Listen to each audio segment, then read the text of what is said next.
Welcome back. Um, so where we left off last, at the last end of the video, was we had basically pretty much moved into the Dutch lands.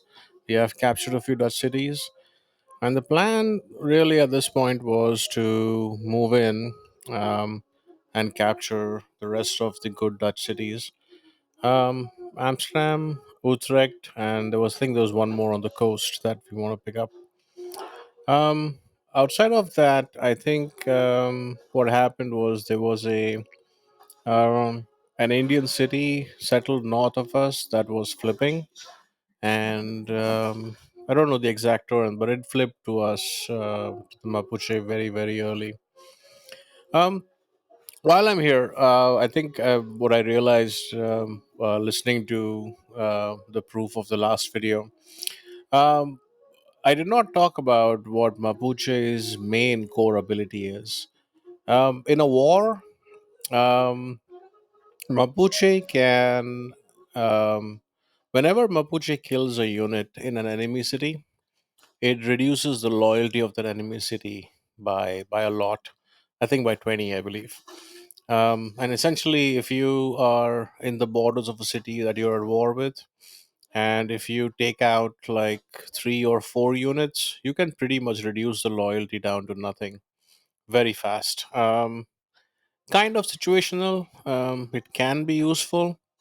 I don't remember if it actually helped us in this game, but I believe that when we were fighting, it definitely came into play and it definitely played its part.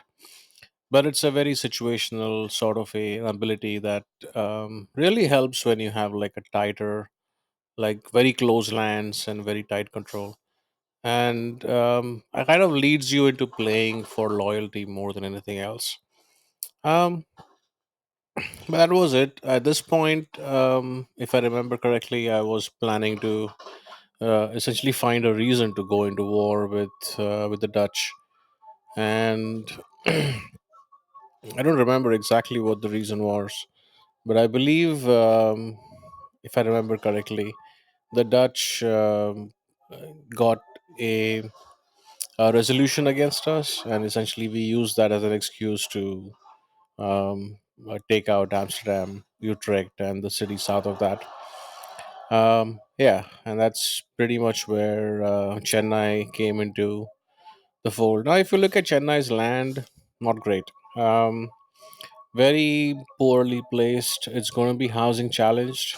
Can't build an aqueduct anywhere. No fresh water. And I pretty much was the way I wanted to play this was if it goes back to India at some point during the course of the game, that is fine. But if I can try to hold on to it, I will definitely try to hold on to it, which is what I did. Um, we were 8 turns to Petra in Mamul Mapu, but I don't remember exactly. But I'm pretty sure I did not get that Petra this game. Um, yeah, I could be wrong. I don't remember. But um, yeah, like when I started rewatching like the first part of this video, the first video last when I was trying to record the audio for it, I was convinced that I had never found a religion. And guess what? I actually founded a religion, although I didn't pay much attention to it. It was pretty much a religion just for the sake of it, but um, it ended up being basically giving me benefits only to my closest cities to my capital, and the cities closest to my capital. Um, Beyond that, the religion didn't play a game at all. It didn't have anything to do at all in this game. Um, but yeah, I believe that um, this. Yeah, I think I've lost the Petra, and I'm pretty sure I lost the Hewitt Yokali too, which I'm trying to build in the city south of the capital. Honestly, I don't remember ever succeeding building those, but if I did, great. Regardless, I mean, whether getting those was pretty inconsequential to the total end of the game, as you will see. Our science right now, if you take a look, is sort of on par with the rest of the world. Um, but the numbers are misleading. Yeah, that was the mausoleum of Halicarnassus. That pretty much that was a huge um, bonus to this to the game. Um, yeah, if you look at our absolute science counts, right? One thing that you will notice is that we are about 40 points short of the leader, which is no, actually more than 40, like 60 points short of the leader. We are about slightly less than half, slightly more than half of Yongle. But the way to read that really is the AI civilizations do not always use their boosts in a way that maximizes how their science is utilized. Only human players do that. And generally, it's not an exact science, but generally speaking, if your science is about 60 or 70% of the AI leader's science, that's about equal. So for our, let's say, like a 90 odd science that we have, it's really equivalent to like a 130 or a 140 odd science of the AI. And the same thing with culture. You got to basically take that discount and factor it in when you're measuring us yourself against the AI. Um, at some point, when when you're in a game and you start looking at, okay, your science is maybe three or four, 20 or 30% less than the AI, but you are on tech parity with them. And the only way to explain that is basically because the human player will tend to use boosts and yeah, the boosts in a way that essentially maximizes how the science is consumed or used.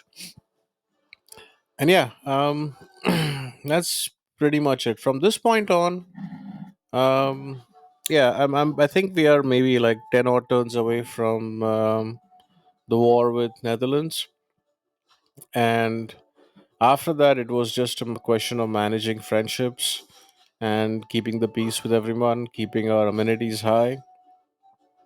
And I don't remember if at any point in time I considered going culture. Um, but really, at this point in time, like at this turn, right? I like turn 131. Or in the 130s, turn 130s. Either either choice, going science or culture, would be viable. You can make either of them work if you push in the correct direction. And I believe at this point, I pretty much made a conscious choice to push into science. If not now, then definitely in the next 20 odd turns. Um, yeah, that's pretty much it. Um,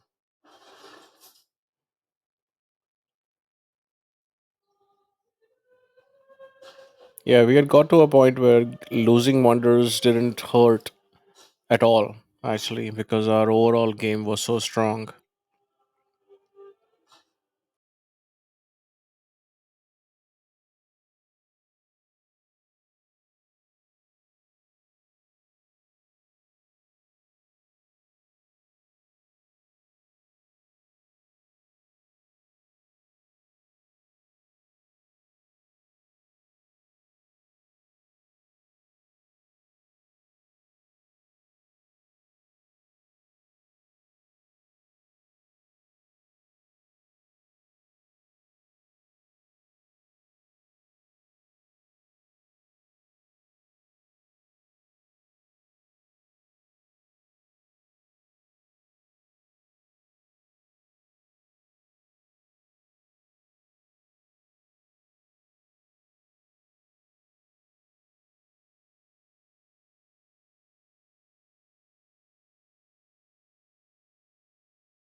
Yep, and that's when we lost the Huey. Wasn't expecting to get it, but that looked like a very tempting tile setup. So I had started building it. Would have been nice to get it, but yeah, it was fine.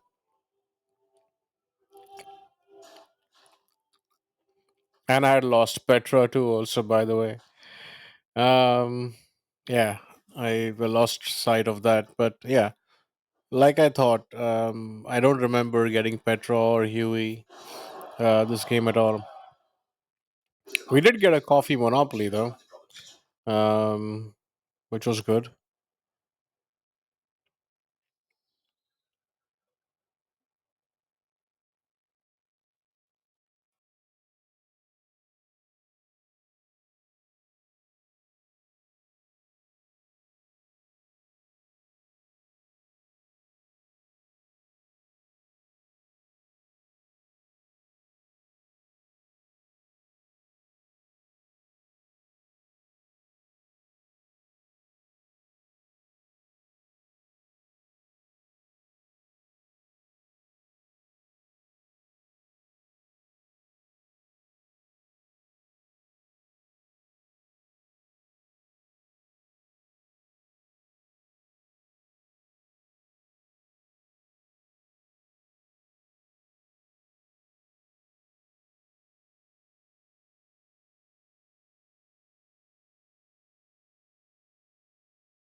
Yeah, if you were paying attention, the capital lost the religion, and I'm pretty sure that our religion gets completely wiped out.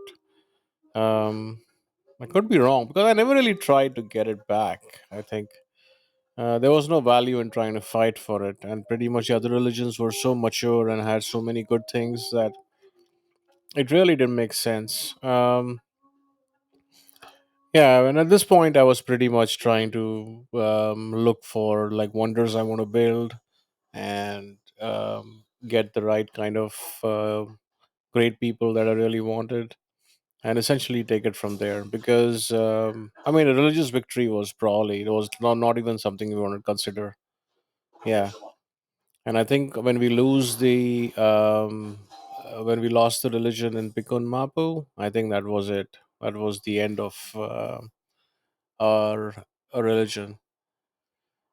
Um, Beyond that, yeah, I can't recall the exact turn that I went into Amsterdam, but it's close. It happens very very soon.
Yeah, this war was swift, but I don't think I played it like as well as I could have.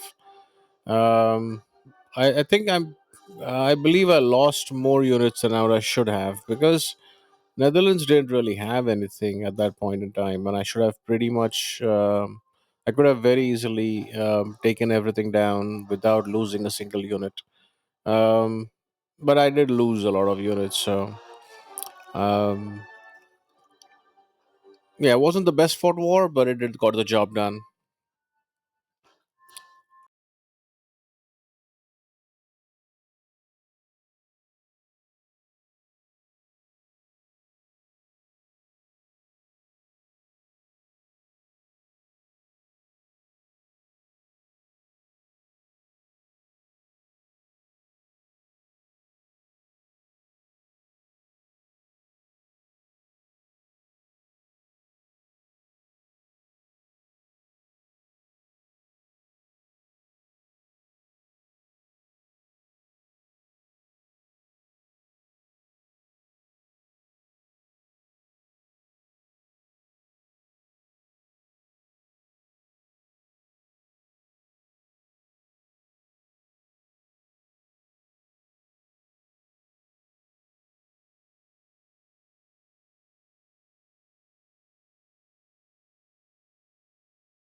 Yeah, Utrecht fell. The couple of units that I lost were actually unfortunate. I made a couple of mistakes there.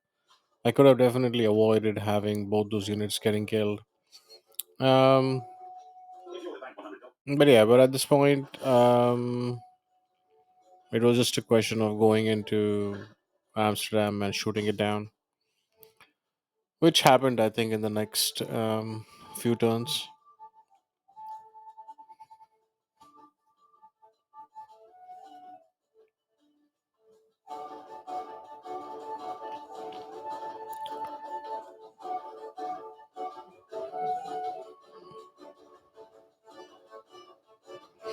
Like many games, I'm pretty sure at this point in time I was deliberating whether I want to build the Alhambra. Um, it's one of the most elusive wonders for my games. Um, unless I'm like beelining for the Alhambra right from the get go, without regard for anything else, I almost always never get it. And I don't remember if I sort of tried for it this game. There's a good chance that I probably did, knowing how partial I am to it. But yeah, but overall, yeah, I think this war we are just basically watching through um, the units going through the motions here. It was only a matter of time, and Amsterdam did fall in the next, I want to say, 4 turns.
I don't recall why I did not make a play for the city directly from these two tiles and decided to take out the encampment first.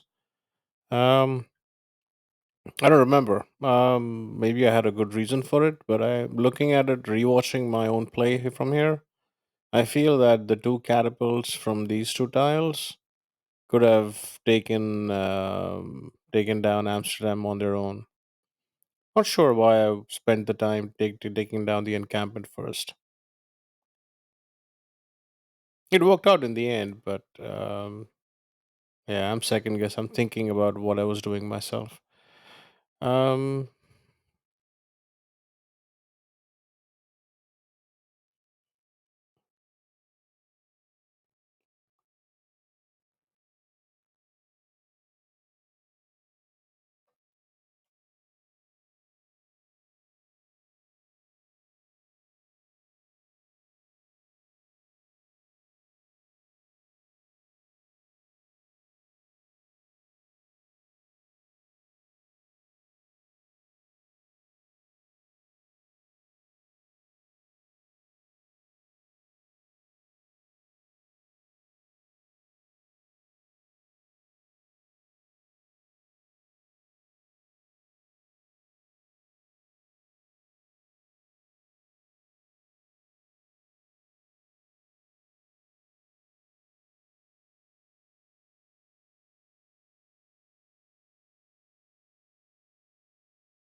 Had a few turns from taking Amsterdam.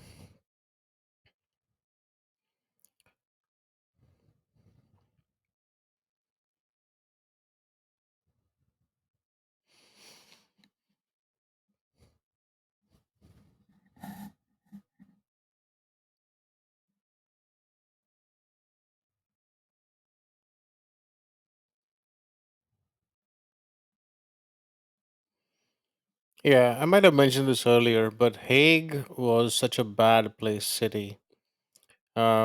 It and that drought in Hague completely would like cripple it pretty much every 20 turns. Um, yeah, by this time our religion was gone. It was completely wiped out by most of the air religions, and yeah, I mean it didn't matter because we had moved away from any sort of a religion-based game at this point. Um, yeah, I think like maybe next turn we have Amsterdam. I think, or maybe two turns.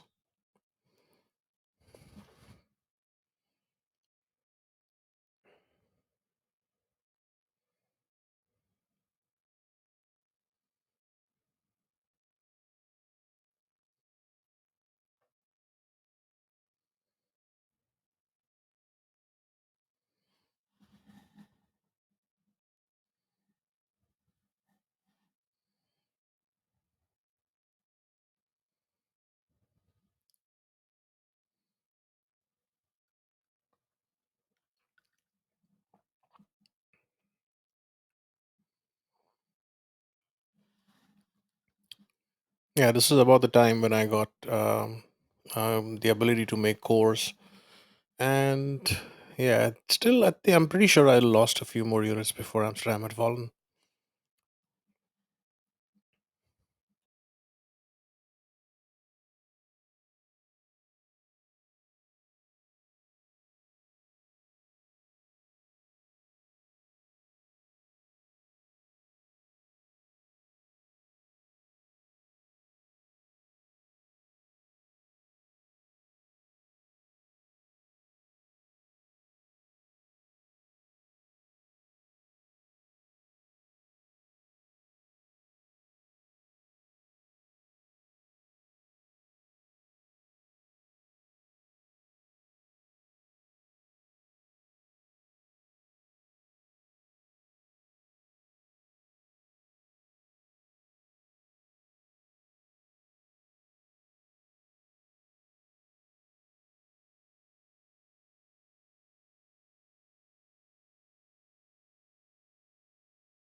I think at this point in time, I was still holding out a chance that a culture victory was probably a better path.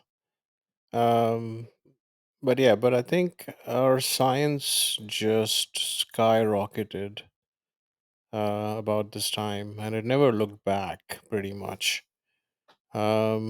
I don't remember if we were the first to rocketry. I want to. I think I do. I think that's true. Um,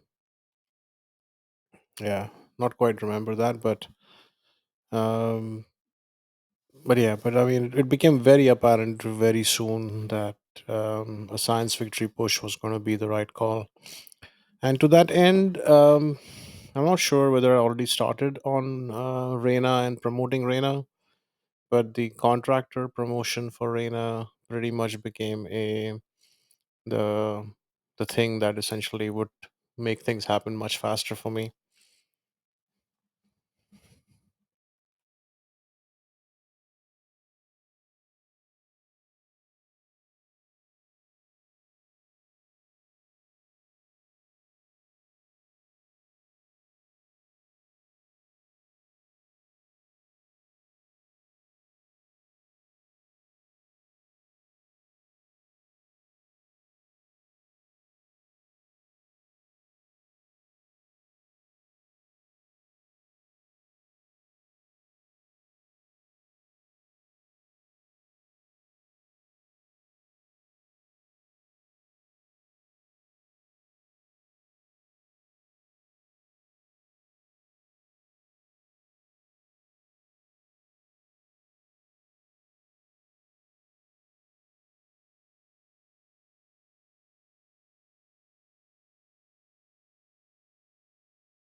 Yeah, we enter a dark age at this time.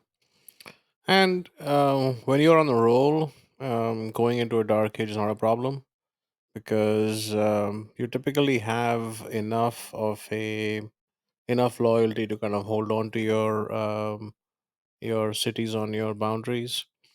Um, but yeah, but more importantly, a dark age, if you can pivot that into a heroic age, is always beneficial than back-to-back golden ages. Simply because in a golden age, you can pick a golden age policy, just one. So in back-to-back ages, you are picking really two policies back to back. Um, the in a heroic age, however, as long as you can suffer through one dark age with very weak and essentially like deal with loyalty issues and just kind of plow through it. A heroic age gives you three golden age policies right off the bat. If you make good use of at least two of those policies, you have done better than a back to back golden age. So, in the perfect world, I would love to play a game where I'm alternating between dark ages and heroic ages pretty much ad nauseum. But more often than not, if at least my play style, the way it is, I tend to go closer. I tend to go for more gold ages than often than I could use. Um, but every once in a while, when I'm looking at um, uh, an era change, and if I'm close to like a normal age, I pretty much try my hardest to make sure that I end up in a dark age. Just so it gives me the promise of a heroic age later.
It was about this time when, I mean, the war with Netherlands was over. We had captured pretty much everything we wanted from Netherlands.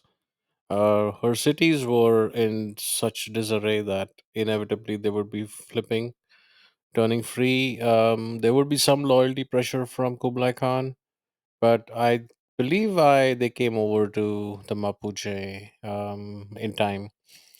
And at this stage, our sim game stuff was pretty much we were on a sim path, pretty much simming away into one of the either the cultural or the science victory type, and we were earning so many great people. And typically, I want to say that one out of every four great people I earned in this period from now till the end was one that I didn't really need, and or not need, as in one I couldn't really make the best use of. And yeah, it was probably, I was playing on cruise control by this point onwards. Because really we didn't have any serious threats from anybody. We were surrounded on two sides by friends. Actually, pretty much surrounded on all sides by friends by in the next few turns. And our only threat was like a potential science runaway or a culture runaway, which for by all means we were like Mapuche were the person, what were the civ standing between someone else's cultural win or someone else's science win, pretty much.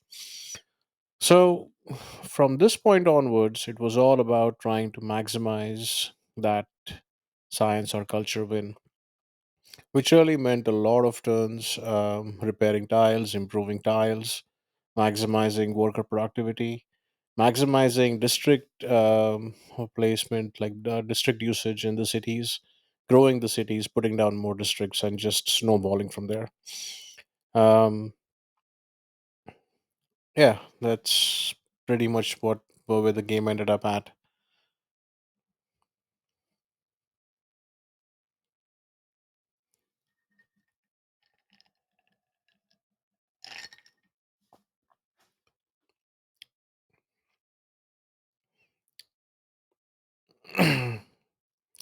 Yeah, at about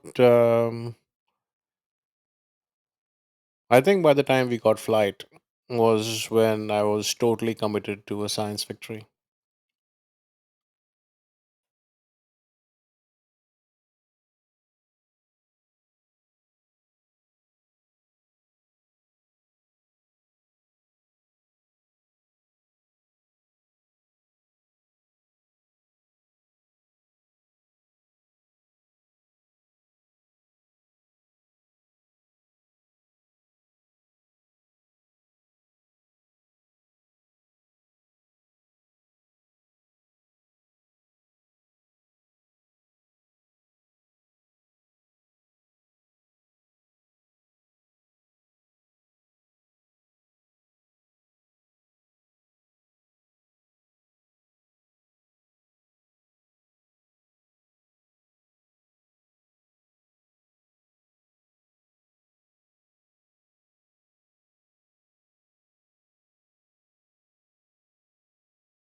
Yeah, pretty much. As we were simming through this point in the game, a couple of observations, right?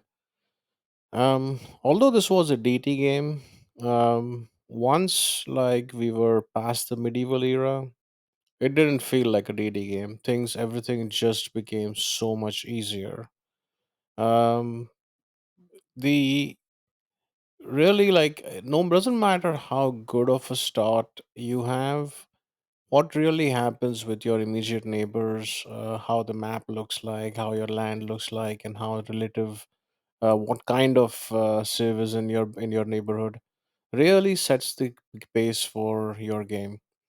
Um, this game, very specifically, if it could very easily have been like a dom focused game or a war focused game.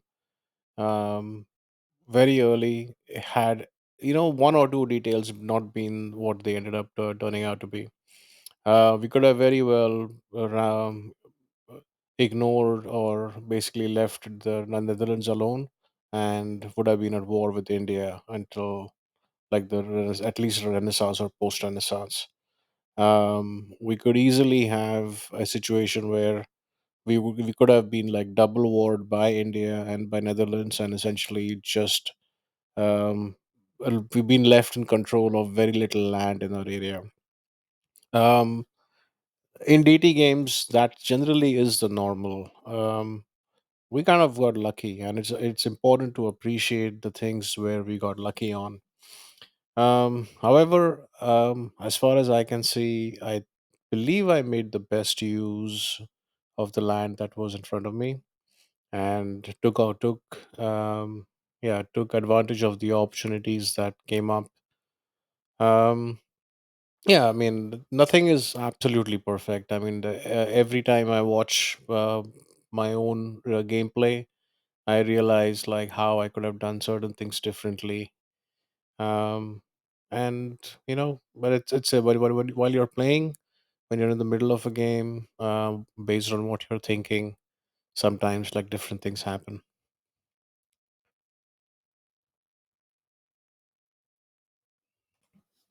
Yeah, you know that you have hit peak sim when you start building wonders you don't need. In fact, when you start building wonders, you know you don't need or aren't going to make any impact for your end game. Because for a science victory, if I am pushing myself to 100% to a science win, I should not be building half the things that I'm building in across my cities. I should simply be focusing on science and trying to get great scientists. Maybe the odd great engineer here or there, but that's pretty much what should have been my focus. And I probably could have shaved off a few turns. Um, but yeah, I'm trying for the Big Bend right there, and yeah, and it's one of those things where even if I don't even know if I got it or lost it. But point is, even if I lose it, not the end of the world. The game can pretty much go on. Um, yeah, we are coming close to the end of this video. Um, I think believe the next video pretty much gets us closer to our science victory, and there's a lot of simming. So I'm not sure if I'll have anything to contribute audio wise in the next video, but I'll try to do my best. Wherever I see observations that would make sense, I'm going to make them and have them on the video. Um, and yeah, thanks for watching. This was fun. Until the next one.